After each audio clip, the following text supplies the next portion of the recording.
उपसमितीनं मंत्रिमंडळाचा विरोध केला आहे, काय म्हणतात? मराठा समाजाला कुणबीचे दाखले देण्याबद्दल जो काही विरोध झाला असं म्हणतात, विरोध असं नाही, आपल्या सूचना प्रत्येकानं मांडलेत आणि त्याच्याबद्दल सरकारनं दोन्ही समाजाला बरोबर घेऊन जाण्याबद्दलचे जे काही निर्देश दिलेत ते गेल्या 15-3 आठवड्यामध्ये आपण बघतोय. महाराष्ट्रातल्या सर्व जाती धर्मांना सोबत घेऊन चालायचं आणि सगळ्यांच्या प्रगतीसाठी काम करणं हेच महायुतीचं उद्दिष्ट आहे, महायुती सरकारचं. त्या पद्धतीनं आदरणीय मुख्यमंत्री आणि दोन्ही उपमुख्यमंत्री काम करतायत. तर राज्य सरकारने जे मराठा आरक्षणाच्या संदर्भातले जे निर्णय घेतलेले त्याला न्यायालयात आता आव्हान देण्यात येईल. काय म्हणला? मराठा समाजाला आरक्षण देण्यासंदर्भात जे राज्य सरकारने निर्णय घेतलेले आहेत त्याला न्यायालयात आता आव्हान देण्यात येईल. हे दोन गोष्टी आहेत की बरेच वर्ष झालं की मराठा समाजाला सुद्धा कुणबी समाजामध्ये मराठा कुणबी जे दाखले आहेत त्याच्याबद्दलचं एक आंदोलन चाललंय आणि त्या आंदोलनानंतर सरकारने निर्णय घेतला. आता सरकारनं निर्णय घेतल्यानंतर तो निर्णय आणि प्रत्यक्ष त्याची अंमलबजावणी करताना काही अडथळे आले तरी सुद्धा ज्या काही भूमिका सरकारनं ठोस भूमिका घेऊन पार पडले त्या पाडतील. सरकार सगळ्या समाजाला सोबत घेऊन सगळ्या समाजाच्या विकासासाठी काम करणं हे आपलं उद्दिष्ट आहे आणि त्याप्रमाणे सरकार काम करते. तर ओबीसी सुद्धा आता 7 किंवा 8 सप्टेंबरला मोर्चा काढणार आहे ऑक्टोबरला मुंबईला.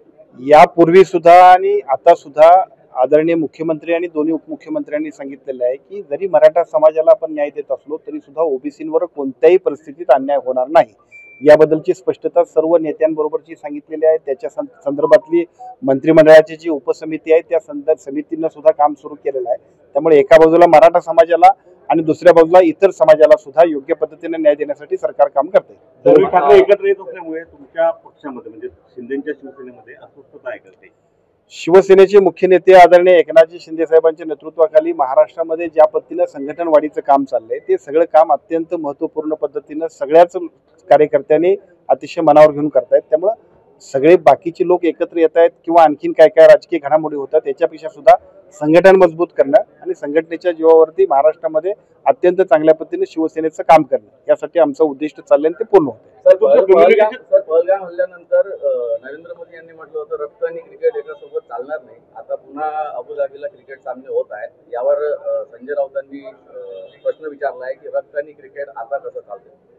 आता मी बातमी ती ऐकलेली नाही. एखादी प्रतिक्रिया देण्यापूर्वी काही माहिती घेतली पाहिजे. मला असं वाटतं ती माहिती घेतल्याशिवाय बोलणं बरोबर नाही. परंतु जर होत असेल सामना शिवसेनेची भूमिका अशी राहिलेली आहे की भारत पाकिस्तानचे सामने झाले नाही पाहिजे. देशाच्या संरक्षणाचा पहलगामचा हल्ला त्यानंतर ऑपरेशन सिंदूर आणि त्यानंतरची नरेंद्र मोदींनी घेतलेली देशाच्या पंतप्रधानांनी घेतलेली भूमिका अख्खा देश नाही जग जाणते आणि तीच भूमिका पहिल्यापासून शिवसेनेची आहे. त्या पद्धतीचं शिवसेनेचं काम असणार आहे. सामना व्हायला नको असं वाटतं.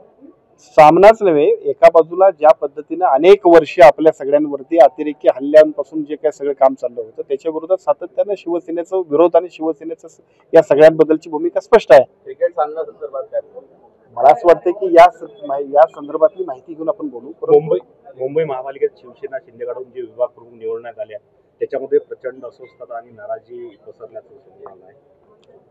संघटनेमध्ये संधी मिळाल्यानंतर एखाद्याला संधी नाही मिळाली तर नाराज होणं स्वाभाविक आहे, सगळीकडेच असते ते. परंतु संघटना मजबूत करणं आणि सगळ्यांना सोबत घेऊन जाणं हे आमचं उद्दिष्ट आहे आणि त्याप्रमाणे आम्ही काम करतो. तुम्हाला साहेबांनी काय म्हटलं की दसरा मिळाल्यानंतर मोठा बॉम्ब फुटेल, नेमकं काय आहे ते आता मी कृपाल तुमाने सरांशी बोलून घेतो. सर एक माझ्या जिल्ह्याचा प्रश्न आहे. सर तुम्ही आज अकोल्यात आलेले आहात. कॅन्सरचं हॉस्पिटल आहे, टीबी हॉस्पिटल आहे आणि उपचार करणारं एक हॉस्पिटल आहे. जागेचा प्रश्न प्रलंबित आहे. आजच्या बैठकीत काही मार्ग आज जिल्हाधिकारी कार्यालयामध्ये आरोग्य विभागाशी संबंधित असणारे सगळे प्रलंबित प्रश्न आणि त्याला न्याय देण्यासाठीच आपण बैठक बोलवली.